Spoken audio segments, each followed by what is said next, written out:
알겠습니다. 일단 어제 새벽에 검찰에 자진 출석해가지고요. 거기서 새벽 시간대를 택했습니다. 한 1시에서 2시 사이였던 걸로 기억하는데 그 시간에 출석한 이유 굳이 있을 것 같습니다. 어떻게 보시는지요? 네. 우선 뭐 내심 의사는 뭐 본인이 밝힌 바가 없기 때문에 현재로서는 이제 추정하는 것인데요. 두 가지 정도 예를 추정을 해볼 수 있을 것 같습니다. 첫 번째는 지금 여러 수사기관에서 지금 수사를 착수한 상황이기 때문에 아마도 검찰을 택한 것 같습니다. 그리고 실제로 새벽에 간다고 해서 검찰이 조사를 해주지는 않습니다.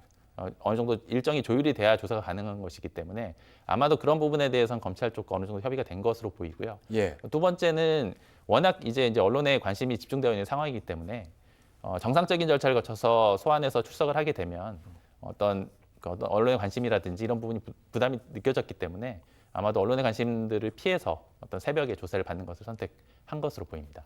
알겠습니다. 일단 이 사건의 수사 아까 말씀하셨듯이 이제 검찰이 하고 있는 부분이 있고 공수처가 하고 있는 부분이 있고 경찰이 하고 있는 부분이 있는데 검찰에서는 일단 신병을 확보했고요. 김용현 전 장관에 대해서 두 번째 이제 본인이 쓰던 폰이 아니라 휴대전화를 압수를 했는데 그 폰이 이제 깡통폰이었다. 이러면 이제 증거가 없는 거 아니냐 이런 우려도 있습니다.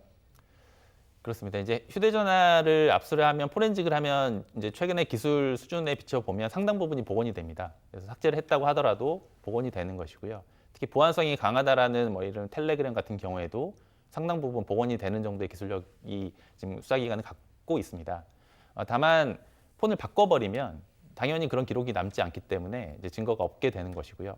따라서 수사관의 입장에서는 김용현 전 장관의 폰에 증거가 없다면 김 전 장관과 송수신을 했던 사람들, 뭐 관련자들의 폰을 신속히 압수를 해서 어떤 정보를 주고받았는지, 어떤 방식으로 범행을 모의했는지 이런 부분들을 확인을 해야 될 것으로 보입니다. 네, 검찰이 이제 신병을 확보했다면 경찰 쪽에서는 대물 증거들을 많이 확보한 것 같습니다. 쉽게 말해서 압수수색해서 자택도 했고 뭐 집무실도 했다고 하는데 거기서 PC도 확보했고 이런 증거들이 이 수사에 뒷받침되는 확실한 증거로 사용되지 않느냐 이런 관측들도 있는데 어떻게 보시는지. 그렇죠. 일단 내란죄라는 것 자체가 이제 국헌 질서, 이제 국헌을 문란할 목적으로 하는 폭동을 하는 죄이기 때문에 개인이 할 수 있는 범죄는 당연히 아니고요.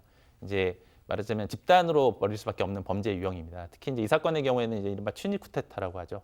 그러니까 김 전 장관과 이제 군 장성들이 모의를 했고요. 당연히 군 통수권자인 윤석열 대통령도 이제 가담한 것으로 일단 보고 있는 것이고요. 예. 이런 어떤 전체적인 모의 과정, 그리고 지시 과정, 그리고 누가 결정을 했는지, 그리고 어떤 방식으로 이거를 계획을 했는지, 언제부터 이런 것들을 모의했는지 이런 부분들을 확인하기 위해서는 아무래도 이제 김 전 장관 집무실이나 자택이나 이런 부분에서 어떤 서로 뭐 보고됐던 문서라든지 송수신했던 자료들 이런 것들을 빨리 확보를 해야 되는 상황입니다. 그래서 그런 부분에 대한 압수수색이 진행이 된 것입니다. 네, 일단 수사의 부분에서 아까 말씀드린 대로 검찰은 이제 신병을 확보한 거고 경찰은 이제 물적 증거를 확보한 거고 공수처는 우리한테 이게 사건이 기소할 수 있는 권한이 있다 이렇게 주장하는 부분인데 어느 쪽에서 이 기소의 주도권을 수사의 주도권을 갖게 되는지 궁금합니다. 지금 법상으로는 세 수사기관 모두 수사권은 있습니다. 그러니까 검찰 같은 경우에는 내란죄에 대한 수사권은 없지만 직권남용 권리행사 방해죄에 대한 수사권을 갖고 있고요. 경찰의 경우에는 내란죄에 대한 수사권을 갖고 있습니다. 그리고 공수처의 경우에는 이른바 대통령 및 고위장성들에 대한 수사권을 우선적으로 갖도록 지금 법이 규정되어 있기 때문에 세 수사기관 모두 수사권을 갖고 있는 상황입니다.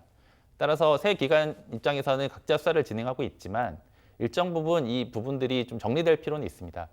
다만 현 상황에서 누가 이걸 정리해 줄 수 있느냐 그런 컨트롤 타워가 없기 때문에 아무래도 수사기관 간의 협의가 좀 필요할 것으로 보이는데요.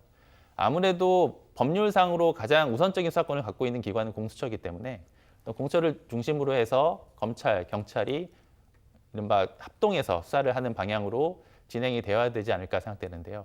일단 이 부분에 대해서는 좀 어떤 협의가 아직 본격적으로 되고 있지 않은 상황이기 때문에 수사 경과에 비춰봐서 그런 부분에 대한 협의가 시작이 되어야 될 것으로 보입니다.